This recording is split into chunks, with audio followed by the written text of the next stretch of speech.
Hi, I'm Neil of Team Teacher, teaching, living and raising a family in China. Today we're looking at a learning Chinese app called Chinese Dungeon. Let's check it out. So Chinese Dungeon is available on the Play Store, and you can actually create your own account using your Play Store account on here. Basically, this is just a cute, fun game that's in the style of like an 8-bit side-scroller. It's really easy to use. There's different levels. Before you go into the game, it's going to give you a list of vocabulary that you're going to learn during the game. And these are going to be in the question, and they're laid out in English, Pinyin, and Chinese characters.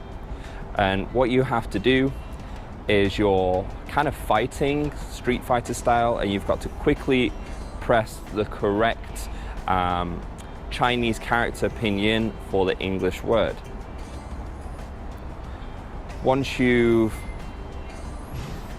completed a couple of these questions, then you beat the monster and you win that particular level. And there's multiple different levels that you can use and go through.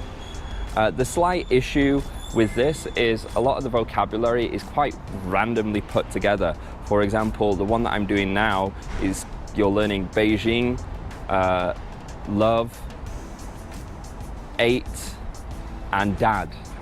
There's no kind of categorizing of the actual vocabulary.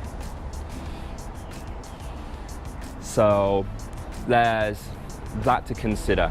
But it's a good way to randomly try these different Chinese words, and it's just a little bit of fun. And I love the whole feel of the game, and it's just something to whip out when you're, like on the bus or on the subway and you fancy not really doing some serious learning, but just kind of maybe reviewing random vocabulary. Well, I hope you enjoyed our little review of Chinese Word Dungeon. If you did, please consider liking and subscribing to our channel.